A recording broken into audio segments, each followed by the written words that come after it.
how are you for the benefit of you, but now she knows Salibonani.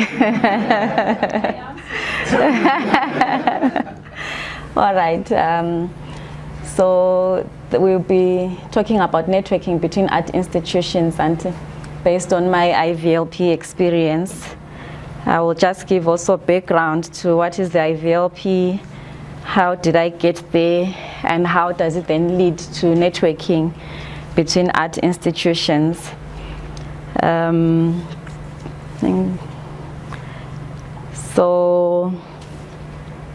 what is IVLP and its significance?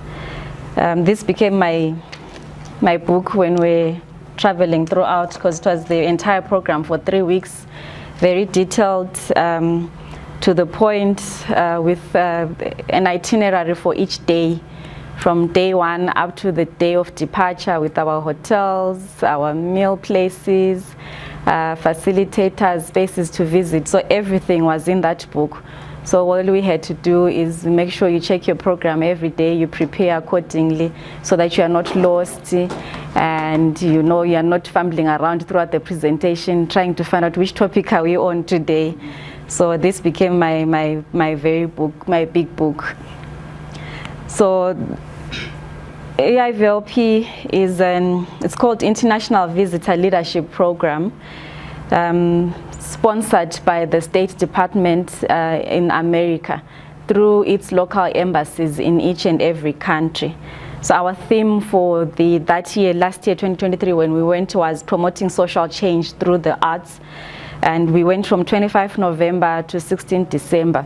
So that was our 3 weeks, including traveling and everything. So it's a professional exchange program sponsored by the US Department of State. It selects over, I think every year, there's a different group of people that are going every month throughout the year in different spheres: economics, finance, art, all the different aspects that you can think of.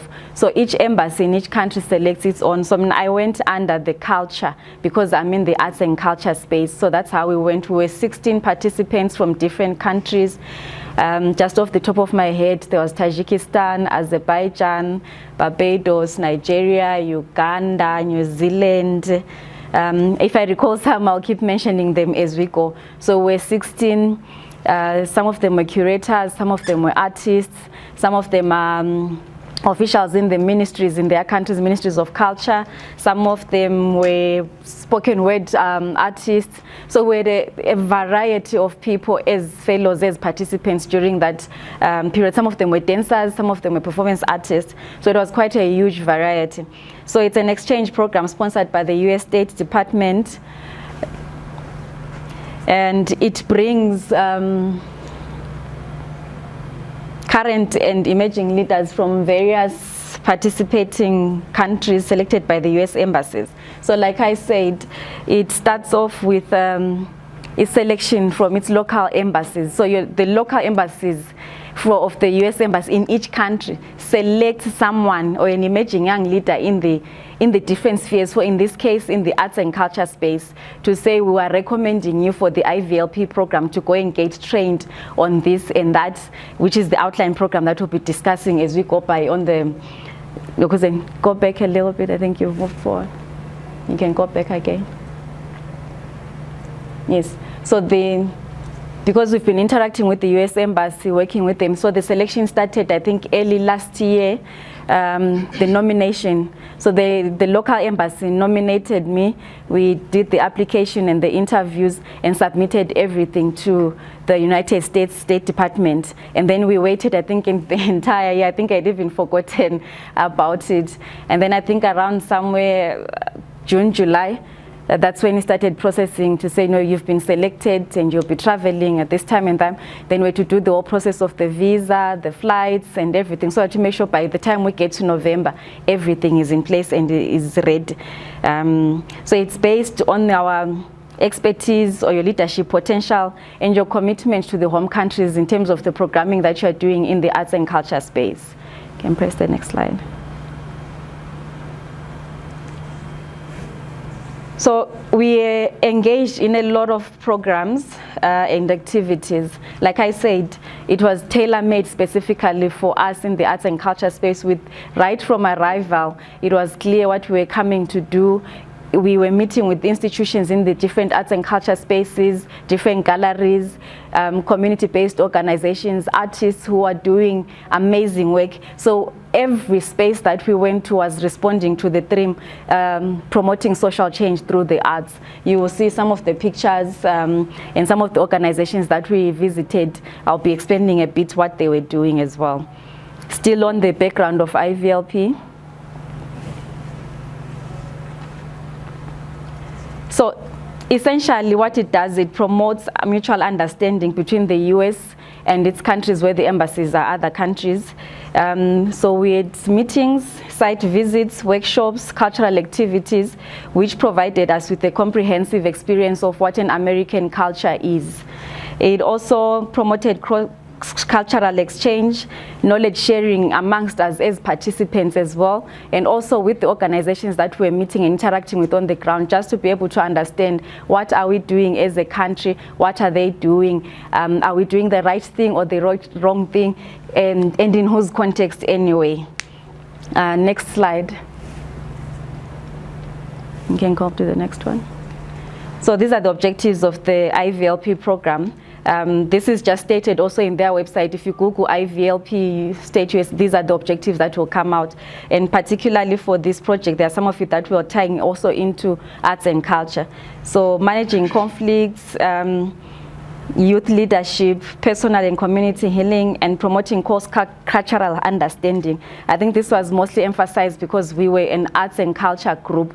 If you check now on their website, they have, I think, governance participants who are going through democracy and governance.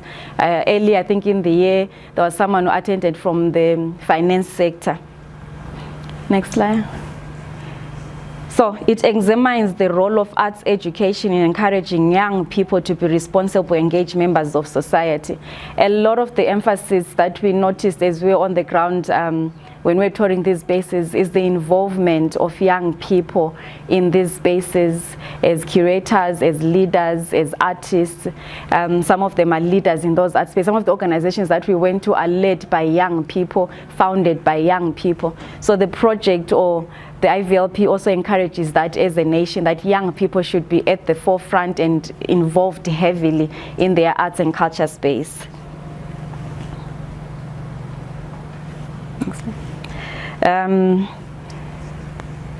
Yes, so it illustrates the role of performing arts. Like I said, we were a multifaceted group. We were artists, we were also performing. Some of them, I think when we were split up in attending the different venues according to the program, some of them went to the Lincoln Center, attended the Broadway show. That speaks to what they do as well. Next slide. So these are the programs partners and sponsors and implementers on the ground. Like the main sponsor of the IVLP program is the US government. And then the Meridian International Center is the administrator of the program. They are the ones who ran around preparing the program, booking our hotels, engaging with the partners and organizations that we met there on the ground. And then the implementers on the ground, each partners in each state. These are the partners. So we went to 5 different states, and in each state there was a different partner coordinating through the Meridian what we are supposed to do according to the program. So in New York, it's called the IVLP New York Program Branch. And then in Detroit, it was the Global Ties Detroit. And then in Seattle, it's the World Affairs Council. And then the last stop was New Orleans, and it's called Global New Orleans. So all these were the partners on the ground. We're making sure everything is on point. So let me give you an overview of my experience. Then this was just a background so that you understand what is the IVLP, what is its objective, and how we are selected to attend and go there. So we visited 5 states. We had so many packed activities. We would wake up very early in the morning. I think 7:30 we'll be starting our very first activity. Probably 9:10 we'll be heading back to our rooms at the end of each day. Of course, we had free time here and there, but each day was fully packed with different programs. Next slide. So I'll start off with Washington, which is our first point of call. We had the opportunity to go and visit the Martin Luther King Memorial Center. It's a very huge space, very amazing. You can spend an entire day just touring there, seeing his quotes from his time when he was living, these life-size sculptures that you see. So these are the organizations that we went through, and the themes for each state were different, but all contributing to what is promoting social change through the arts. In Washington, we were addressed on federalism, just to understand how the American system works, so that you even understand how the budgeting system works when there are requirements for you to register on the same .gov system, so that you have an understanding of how that works and you appreciate it. We will also address federal government support for the arts and art and youth empowerment in the programming. So our first stop was the National Endowment for Arts, which is an equivalent of National Arts Council of Zimbabwe here, as I was trying to contextualize. And they gave us a briefing of how they fund their arts projects. They fund at national level and even at state level. They have a certain percentage of funding that they have that they give out for different programs at state level and at organizational level. And then we went to the Smithsonian American Art Museum. We toured the space. We had an activity there through the Education and Public Programming Department. What they do is they have a project for young people from underrepresented communities, where they encourage them to use art to kind of tell a story about their lives, whatever they're going through, and how to change their lives in the circumstances that they go through. And then we had an opportunity also to tour the Smithsonian African Arts Museum. It was an interesting space. I think for me, what I then asked was, how come I'm not seeing art from the southern part of Africa? A lot of the art that is there is representative as African art, is West African art. Perhaps that's a question for us also to just ponder upon, why our collections are not there or our art is not represented there. I think I only saw one South African traditional Zulu beaded skirt from Southern Africa, but the rest of the artwork was Congo, Benin, and all those West African countries. And then we had an interesting session at a place called Life Pieces to Masterpieces. It's an organization for men and young boys. What they do is try to empower young boys and get them off the streets in Washington, away from violence, away from drugs. So they have an interesting, fully packed program of what they do just to empower these young men, also with life skills, confidence, and they use art and different mediums just to help the boys identify their talents. It's quite an interesting session. So as I was going through all these places, I kept taking notes of what are we doing home, what speaks to us at home, is it relating to us at home, are we able to collaborate and work with them. And then we also went to the National Gallery of Art. We had a private meeting with the director there. So at this session, then we were split according to what we do. Arts administrators had a visit to a different space. There were artists who are, and other leaders in the group who are administrators, but maybe in the digital arts or running women's museums or women's programs. So they were taken also to a different space as well. We had a documenter. They were also taken to a different place who does video, documentary, social media programming. So we were taken to separate spaces. So for me, it was Khan from Barbados. He's the deputy director at the Ministry of Youth in Barbados. There was Valentina. She's the head of museum in a Greek gallery in Greece. Myself. And then, of course, the Meridian representative, Mark Rebstock. So we had that one-on-one meeting with the director. He was able to share about how their building is also an old building like ours. They're also having same challenges like ours, leakages and so many things. We got to talk and understand more, and then we had an appreciation of their library collection and their conservation department, which are areas of aspects that we are trying to see how we can further engage each other and discuss further beyond the IVLP experience. And then our last stop was a place called Busboys and Poets, and we had an open mic session. It was quite interesting to see how they do their open mics, spoken word. We learned one or two things. So as we're taking notes, we'll then be able to share with those who do open words, open mics and so on, to see how then can we copy and adapt, what can we learn from there and make the best of it, and what collaborations can we do with that. Next slide. So these are just images of some of the meetings that we went to. The first one at the top there is the closed meeting with the director of the National Gallery of Art. And then that's me at the National Museum of African Art. I'm a V11, very important, and at the National Gallery of Art. Next slide. And then, of course, we had time to tour, and of course, we had to make it to the White House. How can we not go to Washington and not go to the White House? So we went to the White House. That's us there at the top. While we were there, what I found interesting, there's a gentleman who's just sitting there and playing music on a speaker. So when we were arriving, he was playing, we were just walking down with our tour guide, giving us instructions on what to do. And then I heard the national anthem of Zimbabwe playing. But anyway, we were just in the session, so I just let it be. I just thought maybe it was a coincidence.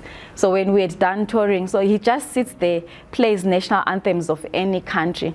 So our tour guide then had to tell me, no, I have visitors coming from these different states. Can you play their national anthem? So the Zimbabwe national anthem was played and every other nation was played. But he has access to everything that you really need. And then the nice or the funny part that I found, you can still go back, in front of the White House, they are protesters who stay there 24 hours, shouting and everything. They have a shack built there. So when we asked, why are they there? Is there an issue? So we're told that they are there 24/7. The agreement was that as long as there is someone on the ground, they will not be shut down. So they take turns. So if someone is going for a break, there must be someone. If someone is going on a break, there must be someone continuously protesting against whatever issues that they have. Interesting situation in America, but yeah. And yeah. And then this is the Smithsonian American Art Museum where we were. This is some of the artworks that were there, very big life-size sculpture. So when you see those, you start thinking back home, who is doing these things? It would be nice just to share and see the context and see how we can make it better if ours is already not better, but just that idea, just to see, even just the way of installation, the way they put up their artworks, it was quite interesting to see. And they had this huge space of video art, a whole dark space, it will probably be as big as our entire gallery. Just video art, dark rooms of video art. At that time when we went, I think they were showing the history of the Black Panther and so on. Those were the videos that were playing. Then if you continue upstairs, there's a section about their military and Air Force, their first planes and so on. Very big space, very interesting to see. And then we went to New York City. So while we were in New York, if you can go back maybe just one slide back. Yeah. So while we were in New York City, we had a professor from one of the universities there who talked about arts management, how they do it in America, and also just about the course that they offer in their university. And then we would discuss the different funding models for visual arts that they have in New York particularly. And then we had the opportunity to tour Powerhouse Arts. Very interesting, amazing space that just made me think back home about the huge possibilities that we can do, you know, all things being equal. And then we went to a Broadway show to watch a live performance. I've never experienced Broadway. I think the closest to Broadway would be a show maybe here. So yeah, it was quite interesting, first of all, just seeing that huge space, the number of people that are going there, and then you just realize how their artists are able to survive in that economy, because just from that booking, the number of people that were there just to attend that Broadway. And then when we asked in the different states that we're going, in terms of their, because we visited other theaters, when we asked, they told that their theaters or their shows are sold out like 2 or 3 years in advance. So for you to just come in and say, oh, I want to come and attend this show, unless there's a cancellation. So it then just gives you an idea of how their artists are able to, or their art spaces as well, are also able to make money because of their environment and the support that they have. Can we try and play the video there for Powerhouse Arts? I just wanted you to appreciate the Powerhouse Arts. Maybe he can play it if it's possible. Like this. Can press play.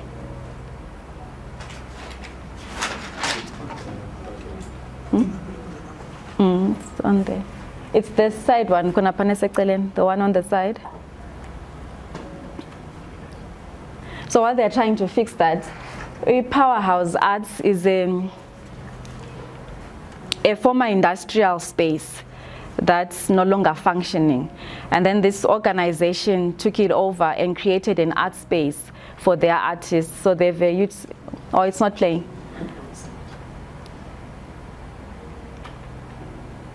All right, no, it's fine. Maybe if we revisit it, if they're able to figure it out, then okay.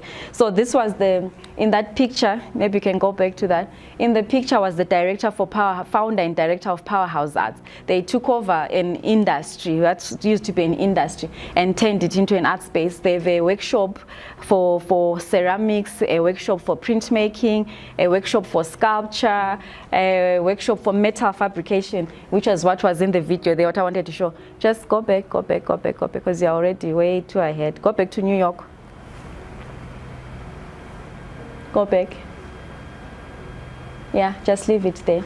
So the picture there is a flower made of glass that's fabricated on their, so they had an exhibition in-house of this artist who fabricates glass. There was another one, he had made roses, huge, it's very big. And very fragile, but the fact that she was creating artworks made out of glass, very nicely polished and whatever, it was looking very nice. So they did that to the space. It's a 3-story building. They have another space for performances if you want to do theaters and so on. It used to be an assembly point, I think, and then they turned it to something else. I think just recently we saw a video where Ariana Grande, I think, shot a music video in that space. So it's quite an interesting space. And then my thoughts kept coming back to Bulawayo. We have so many industries that are lying idle. What can we do? How can we do it as a community of artists? How can we go and access those spaces, if it's possible at all, if we want to at all? And what can we copy and adapt from them just to make it happen for ourselves, and then open up other spaces as well? You can move on to the next line. So I'll be able to share maybe just this video with Doris, and then she can share with you it's just a snippet of the director presenting about what was happening. So this is our tour, the rest of the tour in New York. This is at the top is the State Department's office. It's opposite the UN General Assembly office. It was just quite interesting just to be there. I had the opportunity to go on a subway. It's the ones that you always see on TV, the subway train. So it was just fun also to take a subway, buy that ticket in Metro Rail and do that. It was just fun.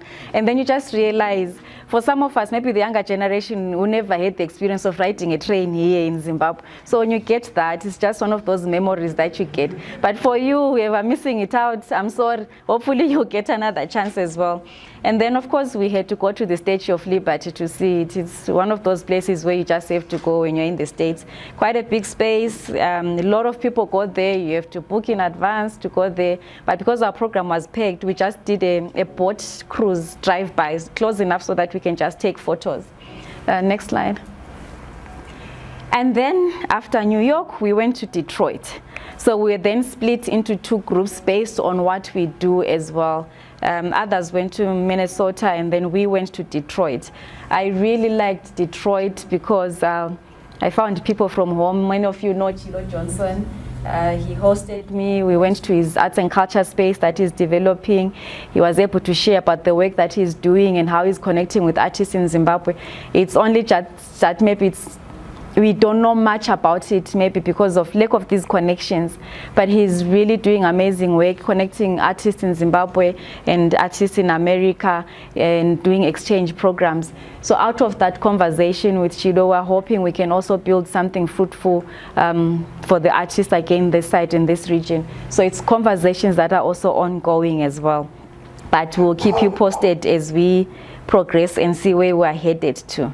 So in Detroit, we addressed community-based arts programming. We're able to meet up with organizations that do that on the ground. Inclusion in the arts, how do they address it in the States, and how can we also learn from it? The role of arts in advocating for social issues, and we talked about corporate and foundation support for the arts and engaging youth in the arts as well. So this is where we also found a lot of youth organizations who are doing amazing work also on the ground, organizations that are led by young people as well. It was quite amazing to see that. So I visited Chido Johnson's place. That was just a personal visit arranged by the US Embassy this side. It wasn't for everyone, just because we can, so that I could connect with the fellow Zimbabwean at home. And then we went to a place called Culture Source, and coaching Detroit forward, living arts. I think of particular interest was the Detroit Institute of Arts, a huge gallery as well with amazing art. We met the director there who took us on a tour, and then we met the education and public programming officer as well, gave us a tour of the museum, the artworks that they have. So a lot of these big institutions have these amazing collections or big collections that they use. So they generally don't open their spaces for solo exhibitions, or just so they curate their own collections, because they have a lot of that. Only a few institutions have these exhibitions. Just so it was good to just appreciate that there are spaces that you can apply for exhibitions and so on, or they invite you to come and exhibit. And but the bigger ones, they mostly exhibit their collection. They have a huge collection there. And then we went to Cranbrook Museum, another space we saw. It's an art, there's an art school there and a museum there. Artists who are in residence stay there. Only artists who do art, practicing art, not theory, like if you are studying art history or curatorial and so on. You have to be a practicing artist to be able to be selected and admitted at Cranbrook, either doing sculpture or painting or whatever, but you really have to be a practicing artist. So it was quite an interesting space. And out of that, I met also one Zimbabwean artist who's also in that program, and we'll probably be hosting it this year. All things being equal, she'll be in the space and she'll be in residency here this year. So it will be exciting also for you to meet her and find out more about how you can engage with Cranbrook, how do you apply for the residencies, the scholarships, and a lot of other programs that are there. And then we went to the Car Center. It's another open space run by 2 elderly people. They opened the space a long time ago. There's a theater space where they play music, performances, and then they have a gallery as well where they curate different exhibitions. So they are open also to artists from an international perspective. So we're trying to have conversations again. How do we as artists come in and exhibit in that space? So it's conversations that are currently ongoing. And the last in Detroit, what we did was a home hospitality. It was arranged that one of the artists hosts us at her home. Leslie Wena. She lives in a house that is 100 and almost as old as Dowslin House. And it was just interesting to have a tour of the house, appreciated, just to see how they keep maintaining it. What they've done, the husband, I think, is an engineer, if I remember correctly. So he's one who's been doing the maintenance and sorting the house and doing all sorts, but it looks still in pristine condition. She showed us pictures from the past, and it also gave us an opportunity to get to know each other better as participants, just to know what exactly that you do in Azerbaijan or in Tajikistan, you know, in Barbados. What exactly do you do? How best can we connect during that platform? Next slide. So these are just pictures. Sorry, But that was me and Chiro Johnson in his residence home. This is me with the other fellows in Detroit. And then this is me in front of the Detroit Institute of Arts. Very big space, very amazing space. Read about it, see what you can also just learn. So also trying to see if we can get reading materials for our library so that we just read on contemporary art and have this exchange of knowledge and culture and so on.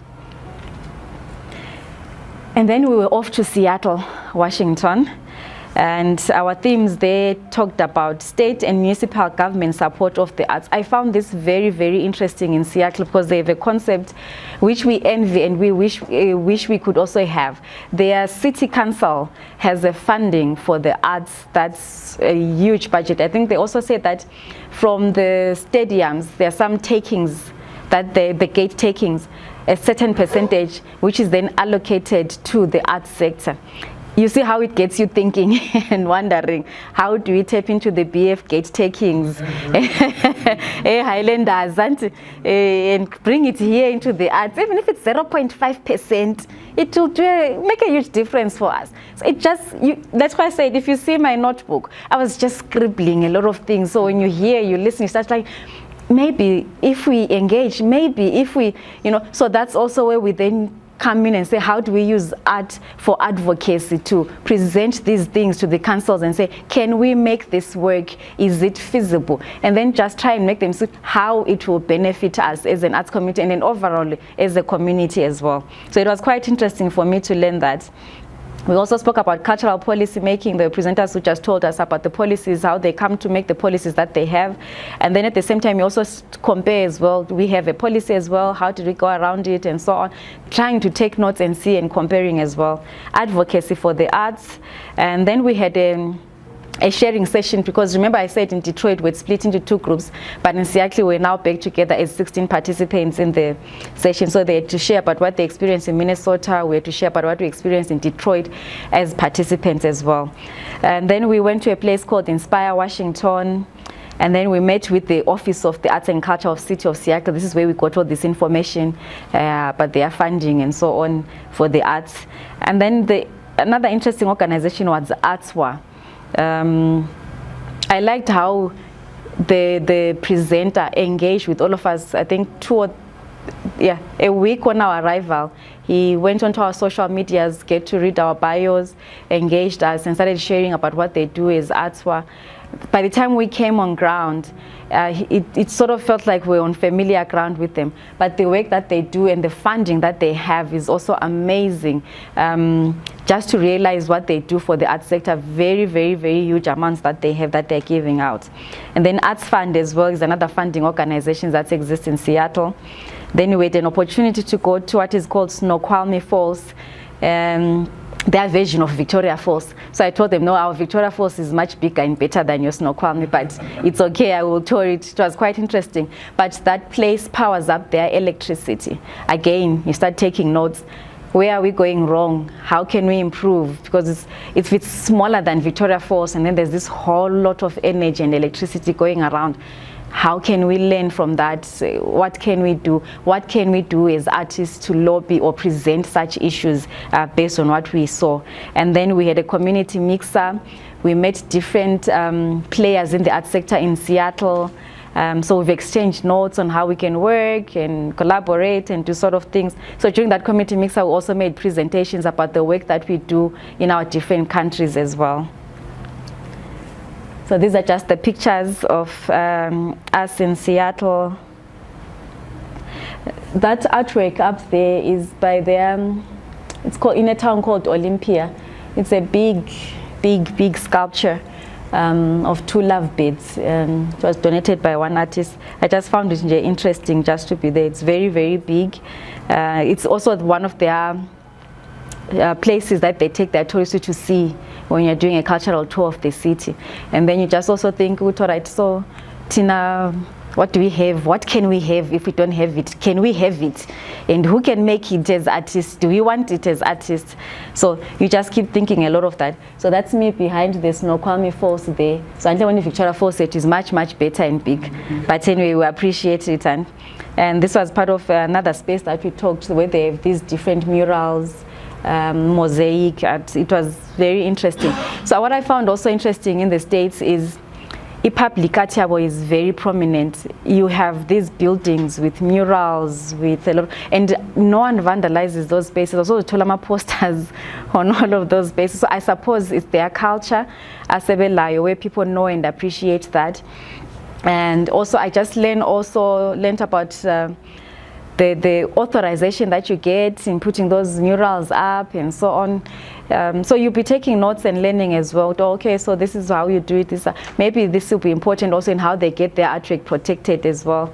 So also what I found interesting, especially Seattle, these Zesa boxes, sometimes on the streets. So that's gray. I don't know if you've seen it. Sometimes on the streets. So I think as far as I know.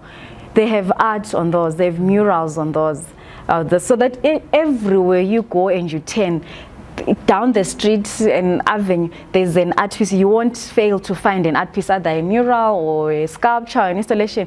The offices have arts and sculptures and so. So art is everywhere and alive. And they were telling us they make these commissions for artists to say, okay, we are commissioning you local and this and that, and it works for them. So it was just amazing just to see that. Even somebody was opening a restaurant, a building, we had a tour in one of the spaces. Someone was building it, was remodeling their restaurant. So outside they had a very huge mural for young artists. I think they between 16 and 21. These young artists did these amazing murals, and that's what they focused on. It was just quite amazing just to see and learn. Next slide. And then our last stop was New Orleans, Louisiana. New Orleans, there's a lot of black people. You feel at home. That's when I started feeling, okay.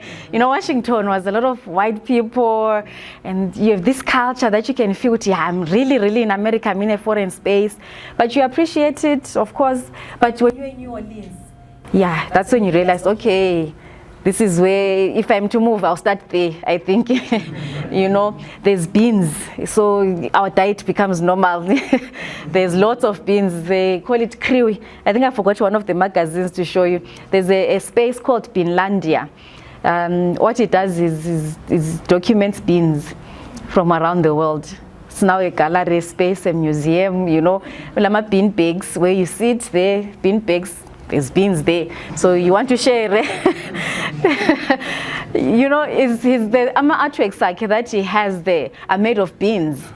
There's a map about the history of beans in the world. It's made of beans. So you sit down and you see these things, and then you just realize there's so much potential of the things that we can do and open up our spaces to. So we were put on a tour just to appreciate beans. The jacket, I think, made of beans on exhibition.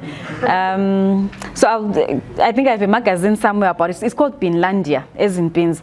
So it was just one of those interesting things to learn and see, and then just realize, okay, these people have creativity on another level, I think, and then probably access to funding, which allows them maybe to be able to do that. But also you get to appreciate the story and the dedication of somebody putting that in place, because what it does also, it then brings in young people into that space, the out of school youths, after schools program. It starts off as a conversation about beans, then you create artworks, you have they start learning how to cook different beans, and then you create a whole program just based on the concept of beans. And then in that way you are making a difference in your community. So if you have a bean recipe, I promise you must send him a unique Zimbabwean bean recipe, please link them. And then while we were there, we also went to a jazz show, a group of elderly jazz artists, amazing group. But what I found interesting was the space that we went to. I think sometimes we struggle and focus on making the space looking so good, but it was just an old building, old wooden floors, old tiles, kulama artworks there and everything. But it was nice, that feel that we had there. You couldn't even tell that it's an old building or it's an old space, but it was just maintained, just nice enough for you to have it. And the tickets are sold way in advance, by the way, for you to attend that jazz concert. And they are fully booked. It's a limited sitting, I think, of about 50 to 100 sitting. So then they have a show, so you have to book in advance. And then in New Orleans has this whole entire street. Those who know South Africa, I think I can equate it to a small street as South, right? If you're familiar with it. So it's an entire street of performance, nightclubs, restaurants, everything. So that's where you go to if you want to find literally anything. You want performance, you want jazz, you want music, you want... there were kids who I think around 5 p.m. So everyone goes there, everything starts happening around 5 p.m. until late. So there were children who were drumming, then they started drumming and doing something, and then everyone was watching and paying them and so on. So it's just a whole different culture that you just get to learn and see, and then you just realize, okay, what can we do? What art corridor can we make that can have us, so that you can have something to do at night instead of just going home and sleeping? So you just think about that. How do we then influence our tourism by creating some hive of activity in some corridor space somewhere, as a city, as a country? It just keeps you thinking about that. And then Backstreet Cultural Museum, you'll see the pictures later. When we went there, immediately what came to mind after seeing it was Dandari. Abadala bayazazi anti omelisa kabazazi. How do I explain his Dandari, Mr. Tev?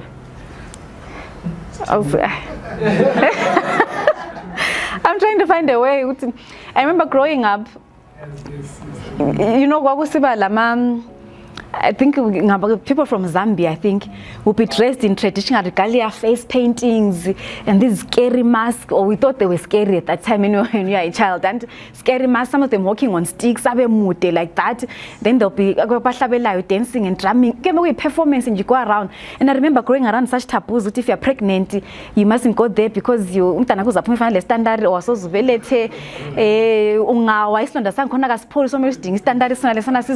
police. You know, there's so much taboo around it. So you end up fearing going there.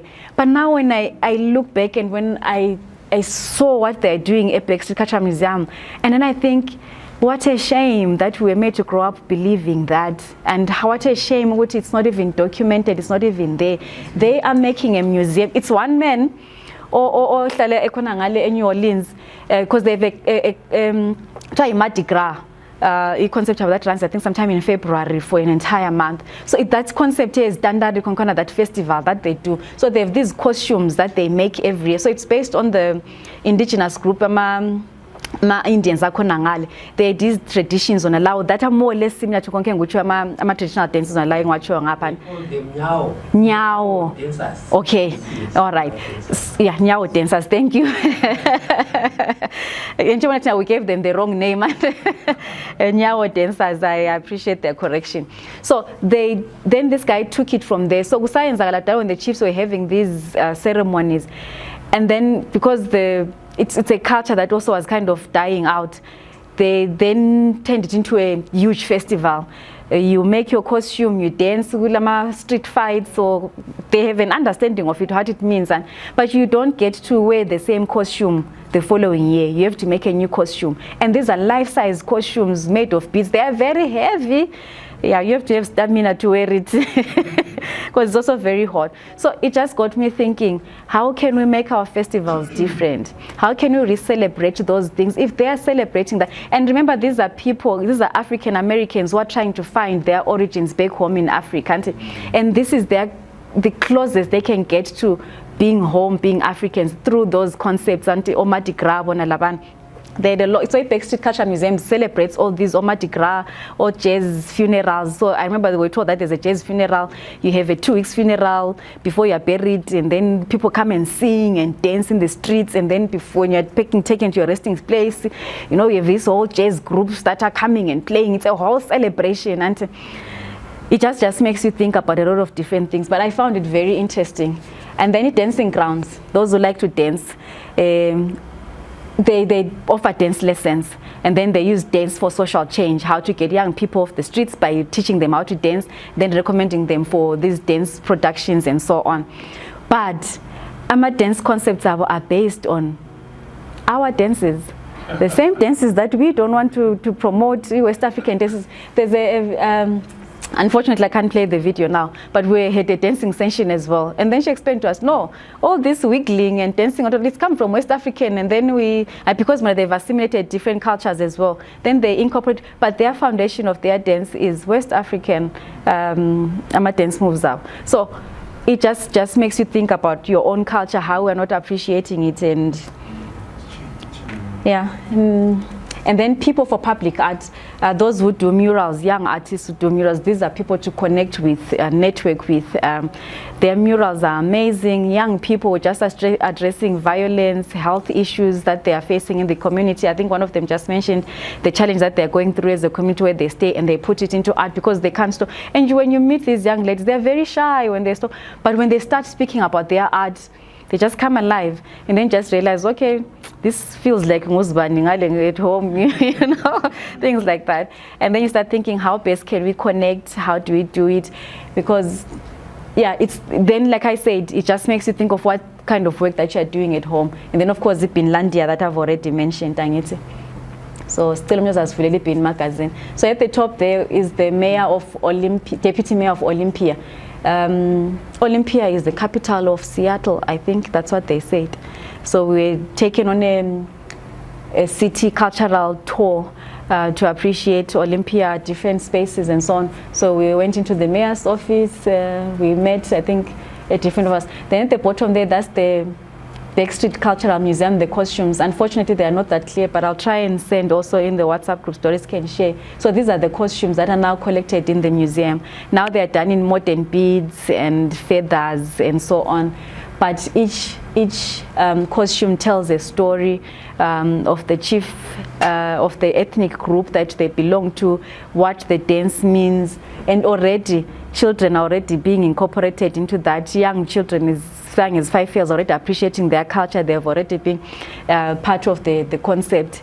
And then this is the French Quarter in New Orleans. So there's a when you go there, those of you who watched Alo Alo Gudala, if you know it, if you've watched Alo Alo, when you see that, it feels almost the same. So the French architecture is very strong in there.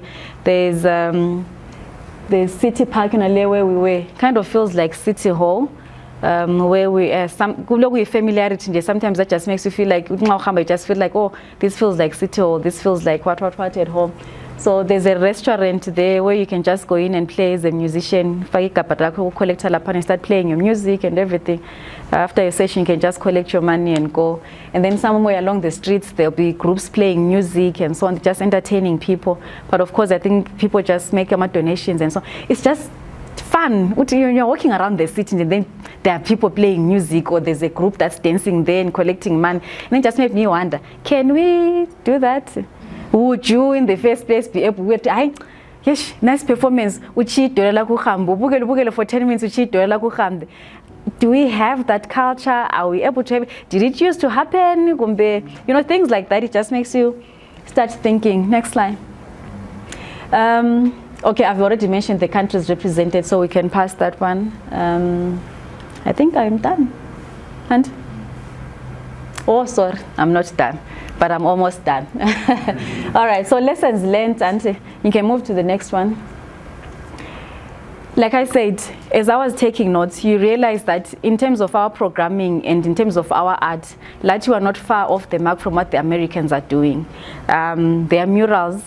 Latu, we have murals, we have artists here.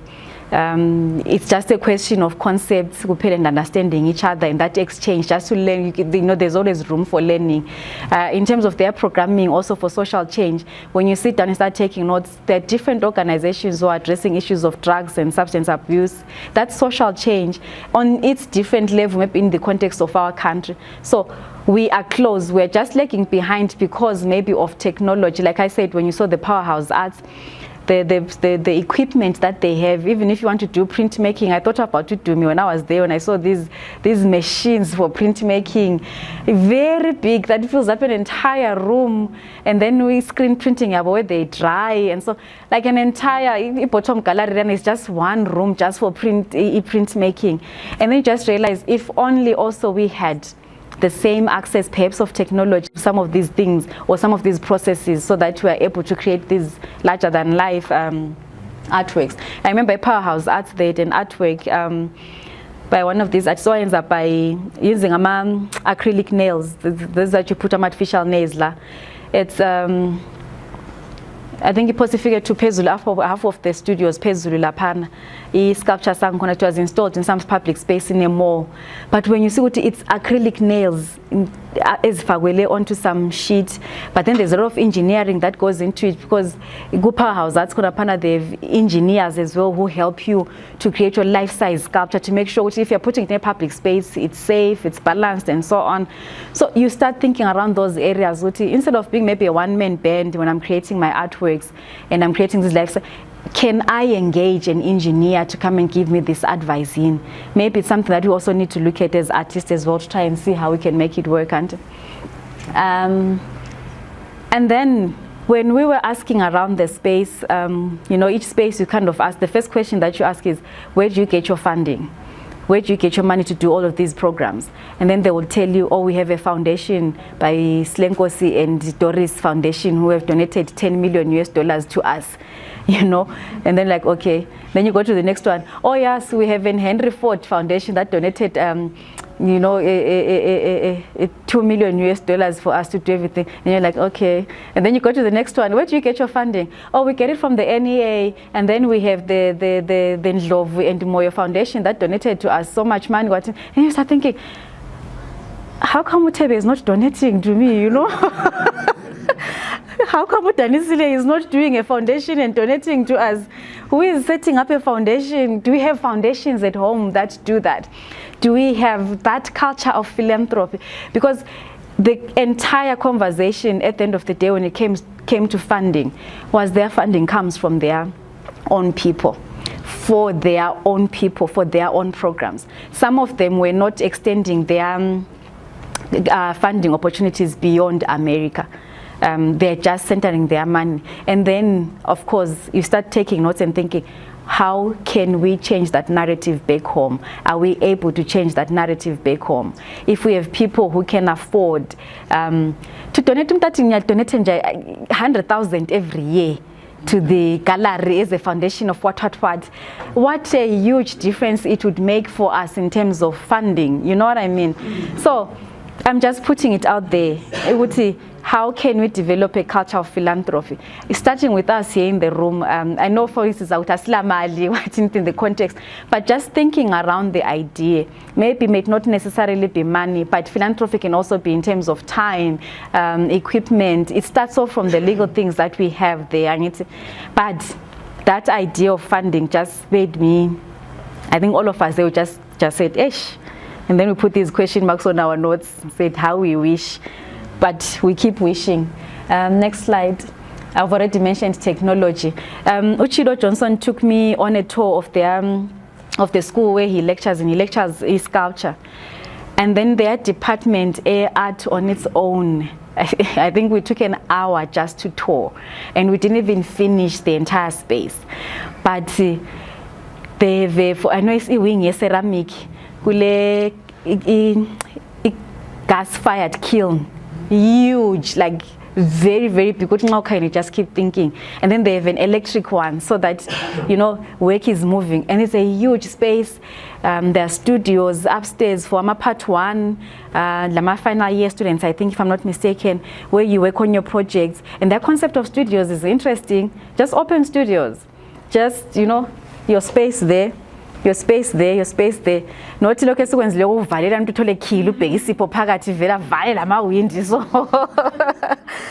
it's just interesting. And then they are working, creating projects for the final year, and then you look at the quality of the work some students are, and then you realize technology to create these things, the computers that they have. It was just amazing. Even in his sculpture department, it's just amazing that you look at it, and then you just keep thinking, how can we have that? How can we do it, to scale up our works? And then I was inspired, encouraged, and challenged, of course. Inspired just to think differently, act differently. I think a positive mind is always important, regardless of the situation. If I tell you that some of the artists that we met, when they explained the reason why they are making the art, the challenges that they're facing, sometimes you sit down and you think, I am blessed, I am fortunate, because with the stories, some of the stories that we heard are very, very sad, but these young people are making art. So it just makes you just keep thinking, whatever context or environment we're operating in, let's be positive. I think art is the only medium that we have that records those situations and documents them, and someday we'll look back and say, oh yes, because that was the year because of the art, and that's there. So the challenge then is to you current artists, how are you documenting what is happening now in the situation, so that 5 years, 10 years from now, you are reading in a magazine or in an art journal about you, about how you contributed to this story, and also how just to make the best of our situation. You get some of the young artists saying, because of what, but the context is the same the world over. If young people in America are crying of their situation, and now you have a situation, but how are you making it? How are you addressing it? And so that's the challenge then that I'm leaving to you. So if you go to that bio link, it will take you to, because the photos were too many, so I just uploaded some things on LinkedIn, on Facebook, so that you can appreciate more photos, more videos of the different spaces. I went to Motown Museum. Stevie Wonder started, or Diana Ross, I took a photo in front of Michael Jackson's Fedora and hat, it's things like that. And then you start thinking, why is our history of Love Mama Jaiva? Is there a museum dedicated to Love Mama Jaiva? Can you take them there? Just to say, Nancy, first, because there were songs when they were writing there, and we were given a book by Barry Gordy, his story and history and so on. And I'm thinking, Tina, what do we have in terms of our music that we're putting up? Penny whistlers, they've gone undocumented. There's no museum. There's instruments that they used to play, they're still there. The same recording studio in Bulawayo, where they started off the museum, it's still there. It's now a tourist attraction. You just keep thinking, how do we fit into these conversations? How do we change our narrative? Is there a room for us to start documenting backwards, or even going forward now? Can we start saying, if I'm a musician, how am I creating, 5 years, let's think about 5 years, 10 years down the line, where will you be? What will people know about you? Who will know about you? I think, I will not name the person, but I remember when we were going to Brooklyn, I passed by Brooklyn Museum and there was the exhibition got Jay-Z. And then somebody just said to me, I am so colonized because I just realized how much I know more about Jay-Z and everything, and not about, I don't know, who's the rapper, anyway, I'll keep using Ivana for context. But how do we get a dedication for Njenga Jay-Z, a celebration of his life, a library, in fact? Le celebration Ivana, Oliver Mtukutsi, Solomon's Kuza, like that. So when you're telling our children, like, learning a music here, but it's our history, it's who we are as a people, and it's just gone. If you don't have Spotify, then that's it. But how do we, you get what I'm saying? How do we go back in retrospect and document these things and tell our own story and tell our own narrative and stop crying and saying we're tired of people telling our story, but show that you're tired by taking action. I think for me that was the biggest challenge, to come and sit down and say, how then do we use art, not just for social change, but also for telling our story, our own narrative, going back as far as we can go and projecting into the future. Otherwise, this was my experience. You can ask questions afterwards. Yes, I went shopping. I did. Before you ask, yes, I went shopping. I had fun. I think it's more of a comment, not a question. I feel it's a good thing that we go out and we are inspired by the art and the change that others are doing. And I think I would speak for every artist that is here that we want to do what others are doing as well. But I feel the challenge is no longer with us. I think it's with the people that are leading the art institutions and everything. Because if you want to do the mural, I think the first place that I'd want to try is at home or around home or maybe in Lapa. But that's a challenge for me. So you feel, to a certain extent, discouraged. If I want to go and do a sculpture using plastics and what have you, the whole, perception of going and picking up the trash land from Lapembilapona would discourage me. So I feel as if Tina, as artists, we are already there, like we want to do it, but others they also get on the same lane with us and just, try. City council, for example, I can't just go and take a paper and that would be a whole process. If I want to do performance art, I have to go through therapy and get the police to be with me and the approval. That's discouraging on its own, So yeah, that's a comment that I have. Too much bureaucracy. On the same note, bureaucracy, it's a big problem, right? Because if I go back around 90s, city council of Bulawayo, right? I managed to drop some photos and proposals, and I can say I got a lot of proposals within city council, of which maybe appreciation arts, it's not very much, but they have influence. Training with Devin, he was Natal, right, which is training. Yes, they got that opportunity of training. So appreciation, it's still not there within the system, the governments. At the total government says, well, doesn't appreciate art at all.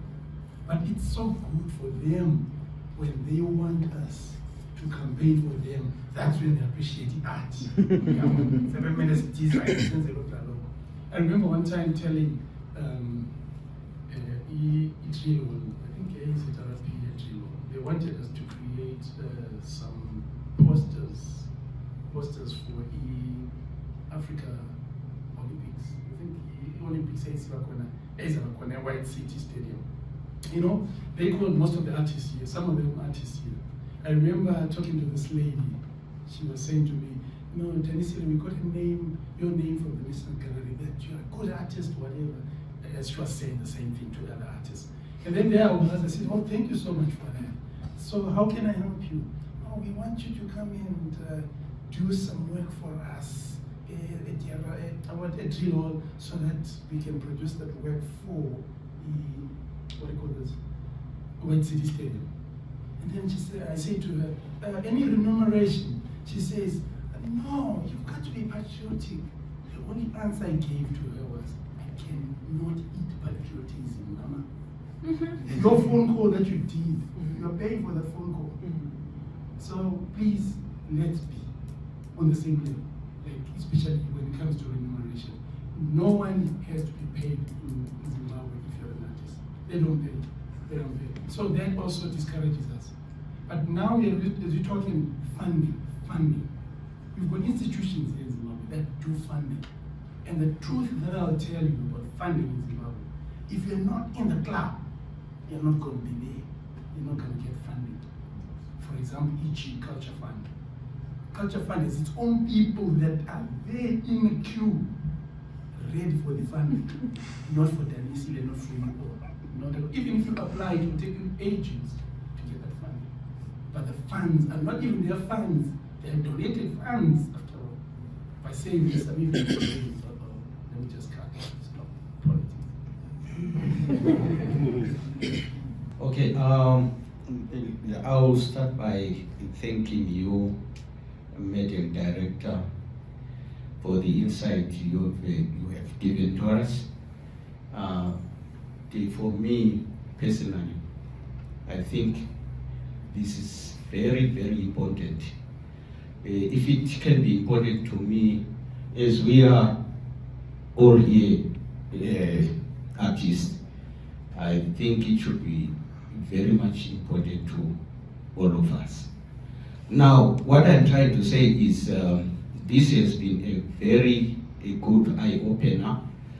For me, when someone says, now can you ask, I'm even failing to know where I have to start from to ask, because I actually got a lot from you.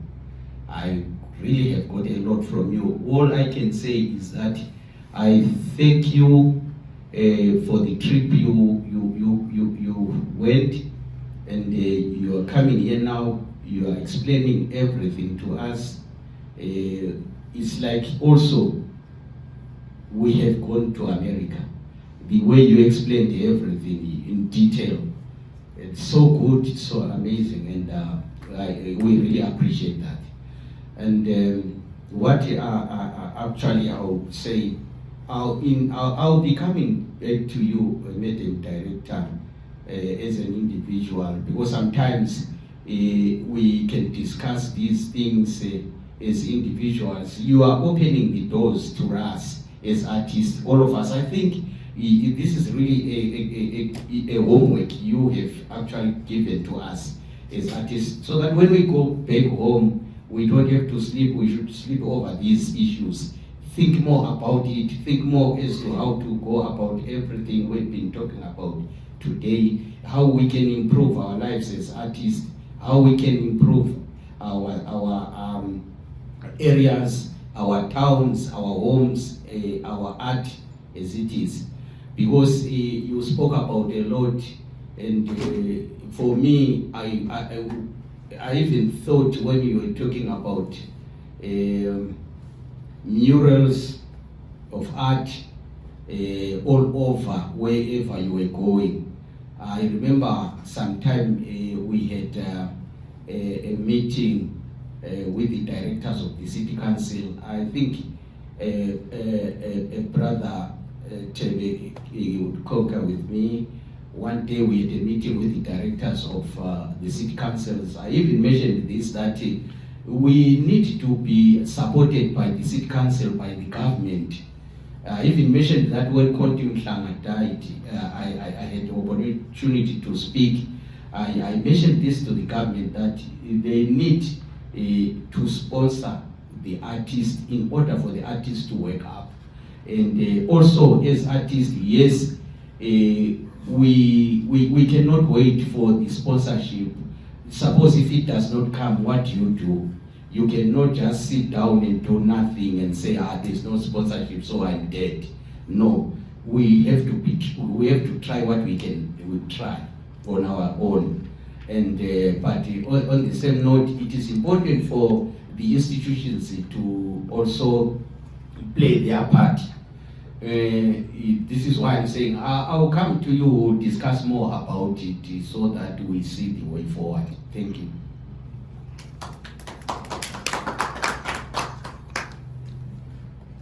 Okay, first of all, thank you for your insight. It was really interesting to hear about your experiences.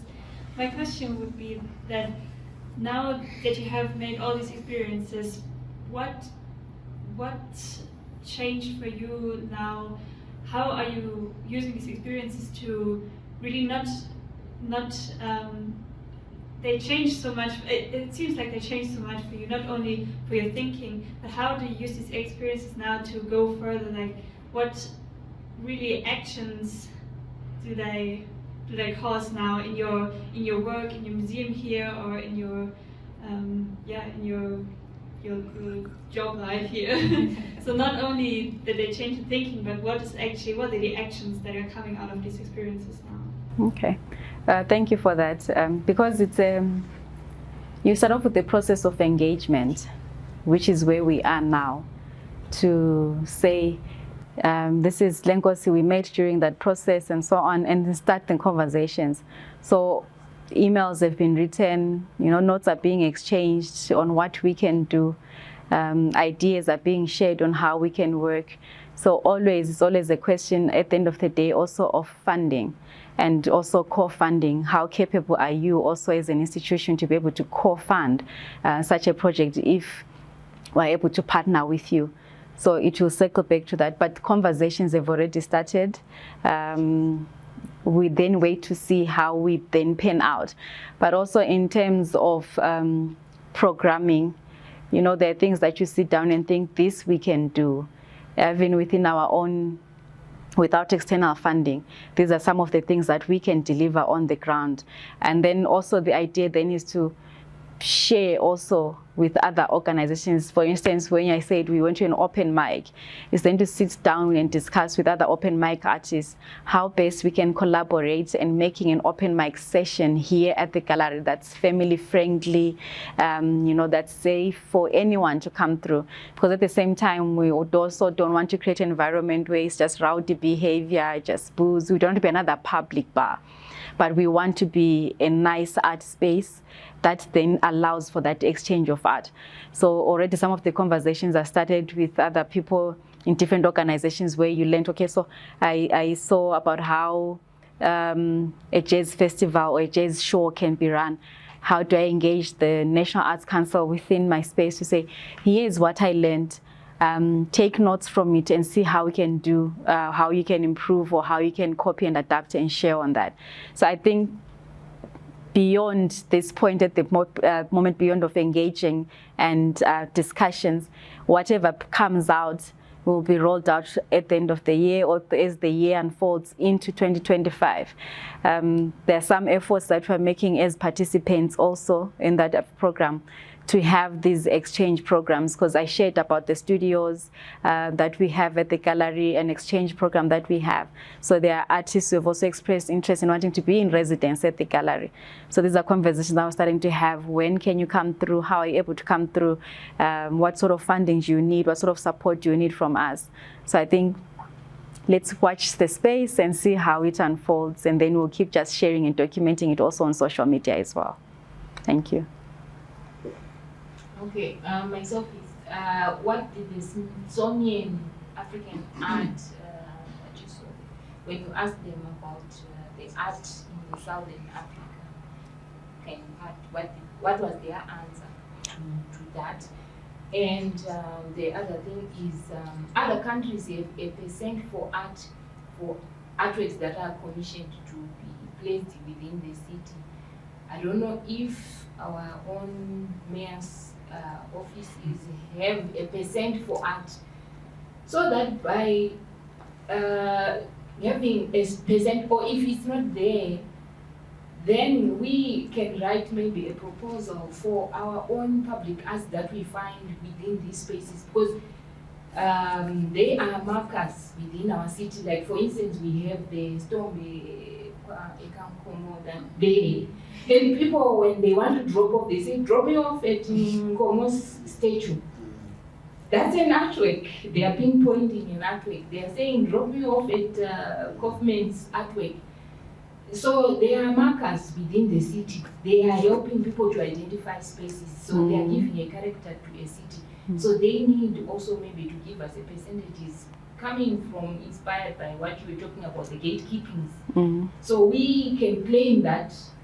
And also, you see, there are many photographers. They are always there. People want to take pictures of that,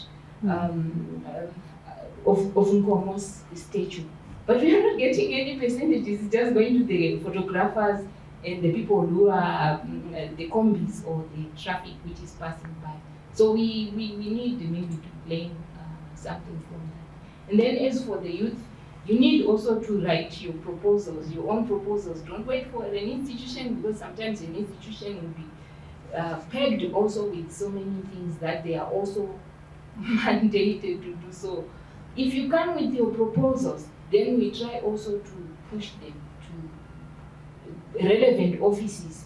And if they don't hear them, then we'll tell you also, we give you a feedback. That, your proposal, you're proposing to do a mirror here. They've said you need to do this and that, then we can take it. So I don't know about this methodology. All right. So it was, there was no tour guide. I was just finding way on my own. So there was no one to ask in particular. But I asked, I think at the Smithsonian American Museum, I think later when we were just having a tour and a conversation just to find out why is that. The person was just gave a speculative answer. It's unfortunate that there was no guide on site just to find that. But just maybe off the top of my head, it could be an issue of colonialism. The way colonialism happened is if you read the history of colonialism, how some items were plundered and taken away. I think as you get into the repatriation narratives, when you get an appreciation of how these artifacts were also taken away mostly. And then it just also got me thinking, do we have artifacts that identify us as Southern African artists? Because, you know, Congolese, people from Benin, their masks are clear. You can identify just from seeing it. They have an identity. And then I just got to question myself, is it there that can identify, besides that Zulu dress? And then maybe because the history of the way colonialism happened, maybe we gained our independence faster. Maybe that's why maybe our resources were not, or our artifacts were not taken away so much compared to them, because there's a lot of artifacts from the West African that side. So this was just my thoughts. Maybe this is how they got to collect so many of those. And I think one of the organizations that were touring, and then because they mentioned that they travel a lot to West Africa. So it just made me realize that maybe we also need to increase our tourism and, you know, put ourselves on the mark there. Because if you realize the Nigerians, they've become an industry on their own in terms of art, in their Nollywood and everything. So I think that puts them maybe ahead of us. That's what then becomes African art, maybe because of the way they are pushing. So how are we pushing also our narrative, our agenda, to make sure that we are visible? Africa is not just West Africa. We are there also. These are just my thoughts, but unfortunately we couldn't get that answer in some way. Okay, so I wanted to find out of the 5 states that you went to, which one was your favorite and why? And then lastly, did you go to New York Times Square or Madison Square Garden? Oh, of course. Unfortunately, I couldn't show you that, but I took photos, you know, being a mom also, or Mickey Labomini, you know, I took photos. And then it was festive season time. And then this Christmas decor is on another level, but you know how it's like, Christmas is not our African thing, but I appreciated the decor. It was just amazing just to see that. I remember when we were in New York, program liaisons took us to Grand Central, when we were going to the Times Square. So we went in the evening. It's quite nice. I can share with you some of the photos that I have. We went there. There's push and so like you can't move, you know, there's just people everywhere. I think because everyone is coming to the Times Square to see things and, you know, get that experience. Yes, I did get that experience to go there. It was quite fun, quite interesting. I went and took a photo in front of the Wall Street Bull. And to be scrambled just to get close to take a photo. So now you just find your way and take a photo there. New York is very packed. There's a lot of people who are going there to see a lot of spaces. I think I would pick 2 cities, maybe because of context. In Detroit, the industrial story that they have is the Bulawayo story, and I can relate to that. So it's you know, sometimes it gives you familiarity when you feel, oh, this just feels like you kind of just connect based on that. And they have industries that have shut down and so on and so on. So they have that story. And then in New Orleans, I think it's because there's more Black people. You can relate faster. You know, I saw my African art being sold, the French Quarter, La Pana. So it makes you kind of feel like you're home. you appreciate that as well. But I think also just for cultural experience, it's also good just to, you know, wander around these spaces and appreciate the entire culture. But yeah, those are my two favorites. On the case of narrative, I think when we talk of Africa, Africa has been said to be a black continent. And I remember one time when I had gone somewhere also overseas, I was saying not to be from Africa because I'm not black. But I don't know. All right. But what I'm trying to put through also in my own context is that I'm looking at where slavery started from. So at least those people from West Africa, East and West Africa, they have a story to tell and connect with their bosses. What I'm saying, bosses. Enslavement, when it started, America and Britain and other countries were all in this group of people taking slaves from Africa. And if you look at most of the points where they were taken from, it's all those points. So therefore, their artworks are very much appreciated. I think that's the way I'm seeing it. I think that's the way also they are appreciated. Down south, only a few points where slaves were taken from. Maybe Mozambique, maybe a little bit of Zimbabwe, I know, according to history, and a little bit of some places south. Yeah. South Africa was, the British started down south, Cape Town, getting in, coming out to Zim. But much of enslavement was actually slaves were taken from the top of Africa, east and west. Yeah, so maybe because of that, their artworks are they much have that narrative. They've got a story to tell, and their story continues or continued as they were taken into those spaces. And now they're telling that story in a different way, and they still appreciate the story continues. So the movie continues. I think then we need to appreciate the platforms that we have, even the Venice Biennale, where we're trying also to push our being there as Zimbabwe. Hopefully people can then get the limelight. So it's also up to us when we share these open calls on WhatsApp. There's a Senegalese Dakar Biennale or something, whatever opportunity that we're sharing with you on WhatsApp, it's for you then to take up that opportunity. That way you've made a mark for Zimbabwean art in that space where you'll be if you get selected and so on. So let's take up these opportunities. Let's apply. You know, if you won't get accepted the first time, but if you do, then it would be nice. Like I said, you know, with the conversation that we're having with this Zimbabwean artist that we found, the conversation is to think how then, Ekrenbrook, how then do you take one of the artists in residency here into America for that cultural exchange? Of course, those things require funding, but these are conversations that we're having and trying to think now, how best do we make it happen? So if you do get selected to attend there,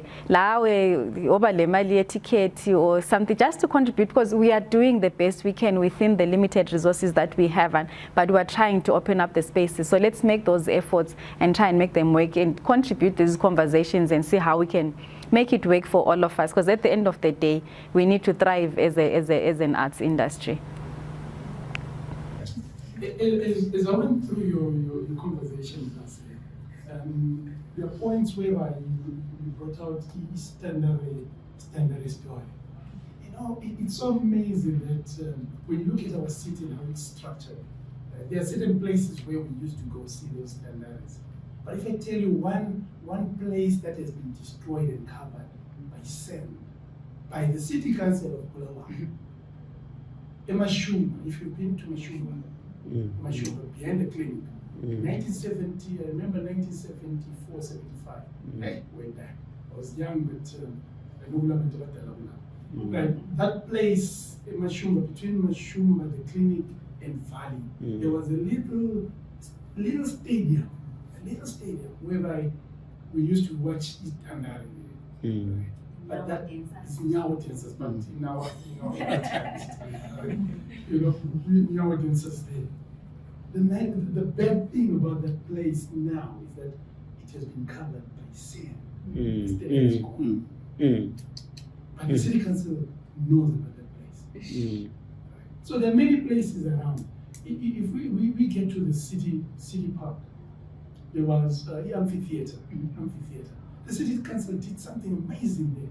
They changed that little amphitheater to be a bigger amphitheater as it is today. And in a lot of places and spaces are just being not utilized at all. Of which maybe my question would be, what can we do as an artistic community, including the gallery, including us artists? I know sometimes we have a problem whereby we're very much individualistic as artists. And we always concentrate much on doing our things. Maybe because of the environment also, the system that is running is not actually conducive for us to work as collaborators or collaborating together so that we can change spaces. So maybe if we can meet as a group, as we are, as artists, maybe study our city first, and then later on, maybe go to our city fathers, with institutions like the National Gallery, the forefront, and then maybe we can bring some changes in our city. There are a lot of things that we also think, and inspired by what you brought to us, I think we can do something better. It reminds me of Quantum Climate later. You know, we had a program some years back, I think 10, 11 years back. He had actually started to change the city's narrative also. But unfortunately, things didn't work out well. He had no funding. A lot of artists were part and parcel of programs that Quantum Climate started. The city was supposed to change in different places, different sites. And unfortunately, it didn't work out well. So I think we can move on from that, whatever Quantum Climate left on. And e.g. an example, I'll need that question to be answered if you hold on to that. E.g. our 1939 building, which was in this way.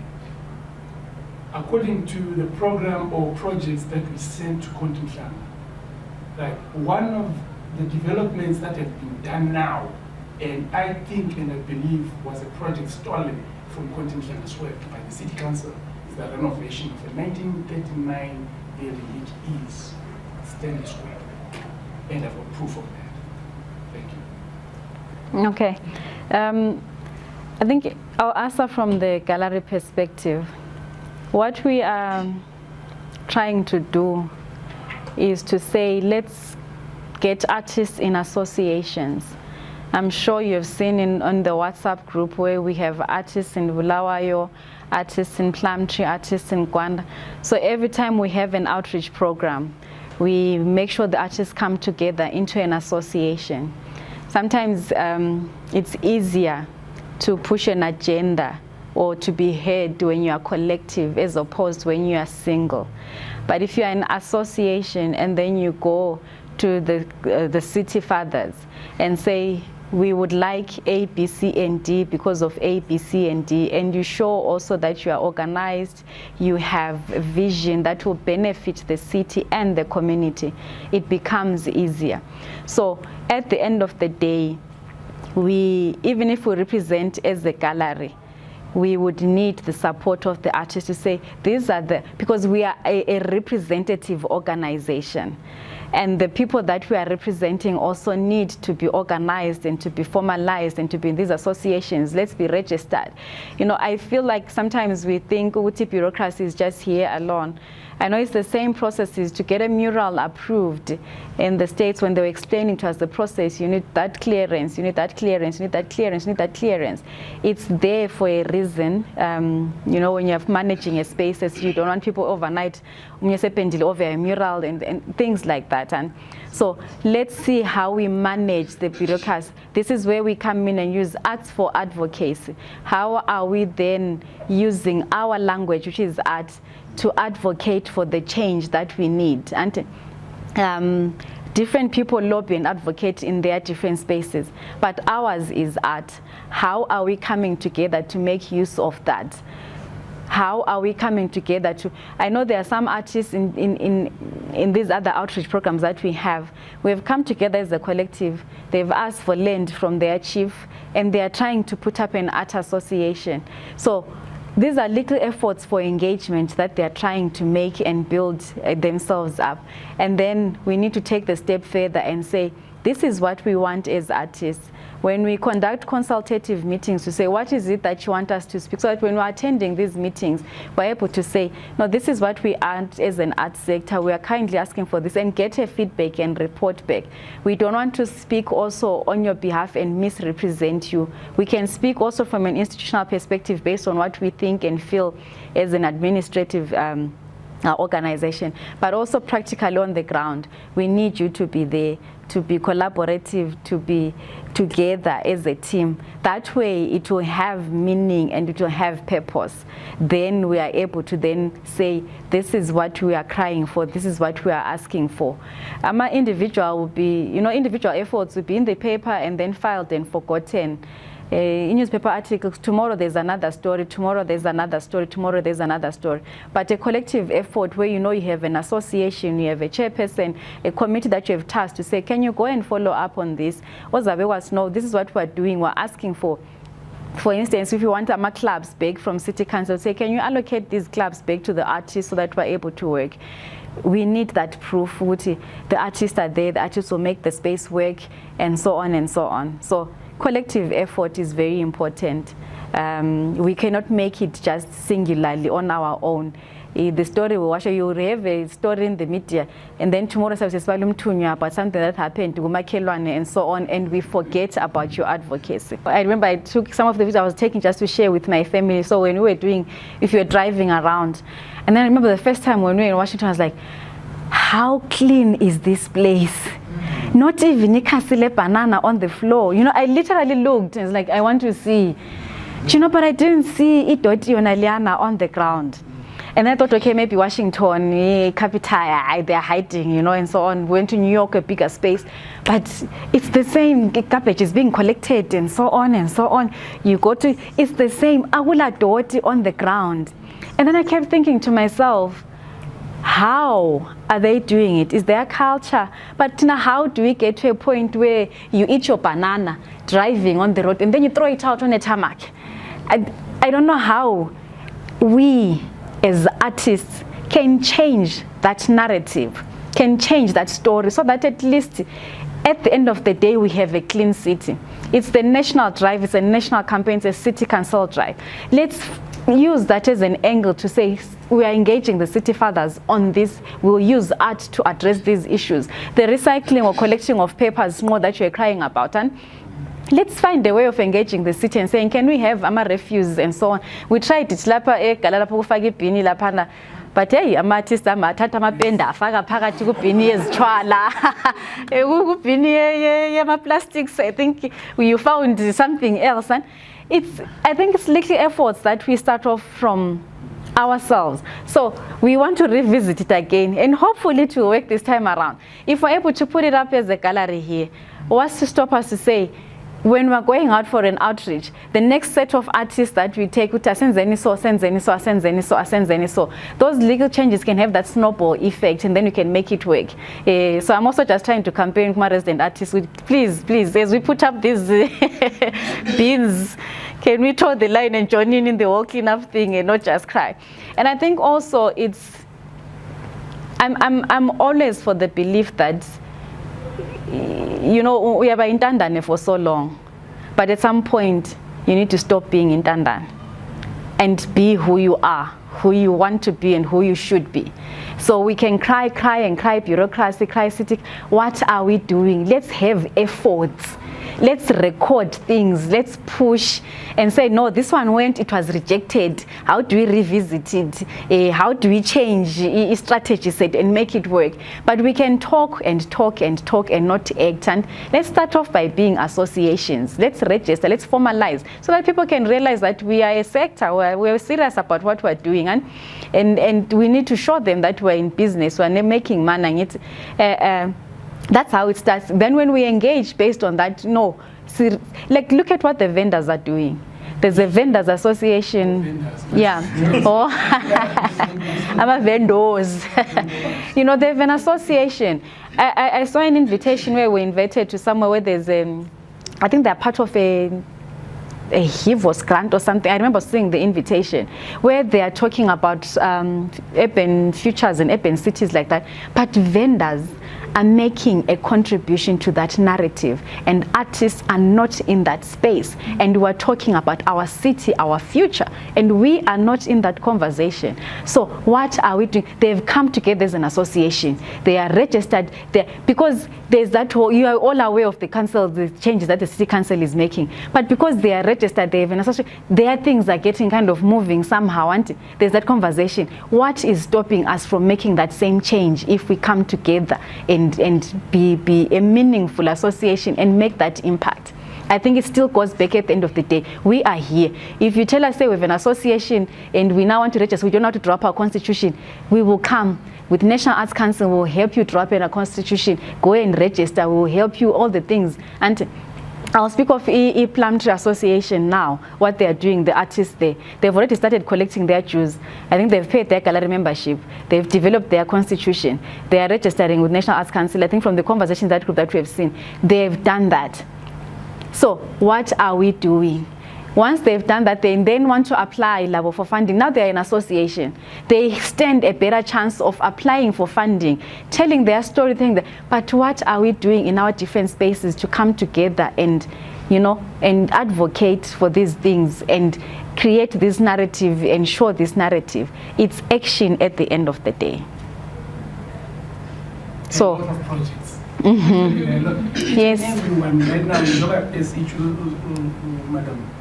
We got projects. I tell you, there are a lot of projects. Dirt is project, recycling is project, everything. Murals are projects. A lot of things are happening out there, and we can be creating some amazing stuff. Yeah, Sure. someone can create artworks out of acrylic nails. Just imagine. Yeah. Okay. Oh, all right. Thank you. Thank you once again.